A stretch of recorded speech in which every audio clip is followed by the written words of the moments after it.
નમસ્કાર વિદ્યાર્થી મિત્રો, આપણે પ્રકરણ 8 ની અંદર 8.1 સ્વાધ્યાયમાં પ્રશ્ન નંબર 3 જોવાનો છે.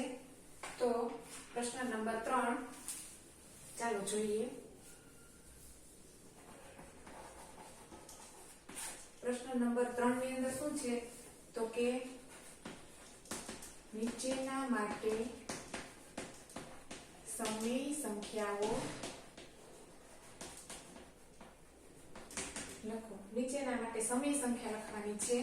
એની અંદર -2/7. હવે આપણને આવડવું જોઈએ કે સમય સંખ્યાઓ મેળવવી એટલે શું?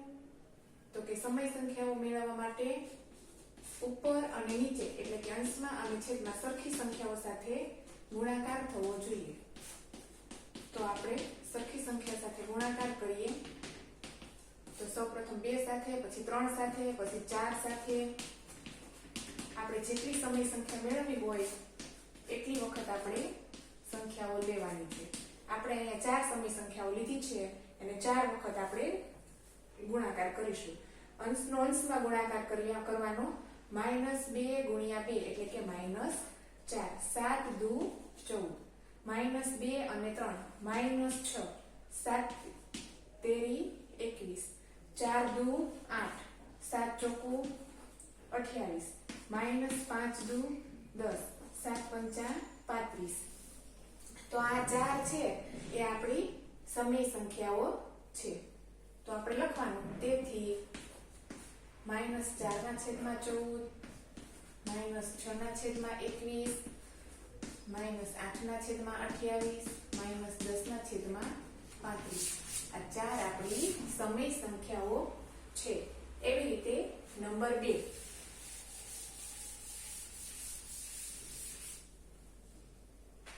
નંબર 2 માં જોઈએ તો એમાં પણ સમય સંખ્યા મેળવવી એટલે શું? તો કે અંશમાં અને છેદમાં સરખી સંખ્યા સાથે ગુણાકાર કરવાનો. તો આપણે સૌપ્રથમ 2 સાથે ગુણાકાર કરવાનો છે. તો 2 સાથે ગુણાકાર કરતા ઉપર 5 દુ 10, 3 દુ 6. એવી રીતે હવે 3 નો વારો છે. એના પછી 4 નો વારો. એવું નથી કે 2, 3, 4 જ સંખ્યા લઈ શકે. આની જગ્યાએ તમને એમ થાય મારે 6 લેવી છે, મારે 8 લેવી છે, તો આપણે કોઈ પણ સંખ્યા લઈ શકીએ છીએ.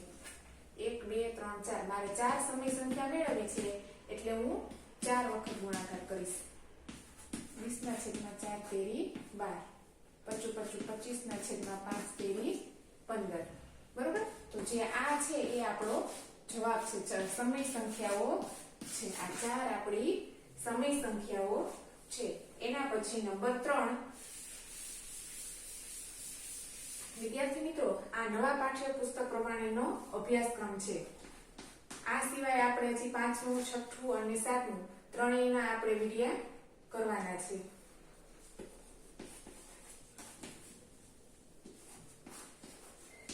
તો હવે 4/9 એના માટે આપણે સંખ્યા મેળવવા માટે 4/9 ને સૌપ્રથમ 2 વખત સાથે, પછી 3 સાથે, પછી 4 સાથે અને પછી 5 સાથે.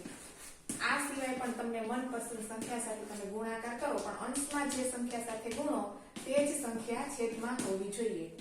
4 દુ 8, 9 દુ 18, 4 તેરી 12, 9 તેરી 21, ચોકે ચોકે 16, 9 ચોકુ 27, 4 પંચા 20, 9 તેરી 27. આ આપણો 4 સમય સંખ્યાઓનો જવાબ છે. જો તમને અમારો વિડીયો ગમ્યો હોય તો લાઈક કરો, શેર કરો અને સબસ્ક્રાઇબ કરો.